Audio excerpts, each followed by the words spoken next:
Hi friends, ఈ వీడియోలో మీకు చెప్పబోయేది ఏంటంటే మనం బ్యాంక్కి వెళ్ళకుండా ఆధార్ నెంబర్కి బ్యాంక్ అనేది ఎలా లింక్ చేయాలి అంటే ఎన్పిసిఐ లింక్ అనేది ఎలా చేయాలో ఈ వీడియోలో మీకు చూపిస్తాను. దీనికోసం ముందుగా మీరు మన వీడియో కింద డిస్క్రిప్షన్లో లింక్ అయితే ఇచ్చాను. ఈ లింక్ మీద క్లిక్ చేయండి.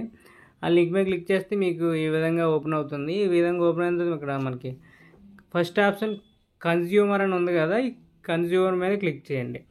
కన్జ్యూమర్ మీద క్లిక్ చేస్తే ఇక్కడ మనకి last option Bharat Aadhaar seeding enable అని ఉంది కదా, దాని మీద క్లిక్ చేయండి.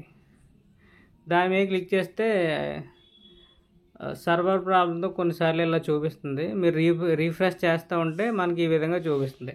ఇక్కడ ఎంటర్ యువర్ ఆధార్ నెంబర్ అని ఉంది కదా, అక్కడ ఆధార్ నెంబర్ ఎంటర్ చేయాలి. ఆధార్ నెంబర్ ఎంటర్ చేసిన తర్వాత ఇక్కడ రిక్వెస్ట్ ఫర్ ఆధార్ అని ఉంది కదా, అక్కడ సీడింగ్ అని ఉంది కదా, అంటే మనం ఇప్పుడు లింక్ చేస్తున్నాం కాబట్టి సీడింగ్ అనేది ఎనేబుల్ చేసుకోవాలి. దాని మీద క్లిక్ చేయాలి. తర్వాత ఇక్కడ మనకి ఇక్కడ సెలెక్ట్ యువర్ బ్యాంక్ అని ఉంది కదా, ఇక్కడ మనకి మీ బ్యాంక్ ఏదైతే ఉందో ఆ బ్యాంక్ అయితే ఇక్కడ ఎంటర్ చేయండి. ఇక్కడ యూనియన్ బ్యాంక్, స్టేట్ బ్యాంక్ అయితే చూపించట్లేదు. అలాగా ఇక్కడ మీ బ్యాంక్ అనేది ఇక్కడ లిస్ట్ చూపిస్తుంది కదా, ఆ లిస్టులో మీ బ్యాంకు ఏ బ్యాంకు సెలెక్ట్ చేసుకుని ఓకే చేయండి. ఓకే చేసిన తర్వాత ఆ బ్యాంకుకి సంబంధించిన అకౌంట్ నెంబరు ఎంటర్ చేయాలి. తర్వాత కన్ఫర్మ్ అకౌంట్ నెంబర్ అంటే రెండోసారి అదే అకౌంట్ నెంబర్ ఎంటర్ చేయాలి.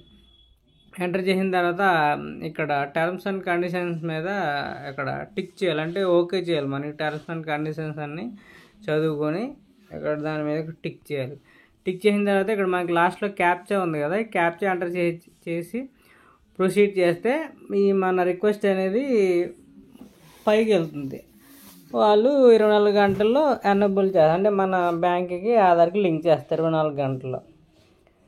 ఓకే ఫ్రెండ్స్, ఈ వీడియో మీకు కనుక మీకు నచ్చినట్టయితే లైక్ చేయండి, షేర్ చేయండి, సబ్స్క్రైబ్ చేయండి. Thank you.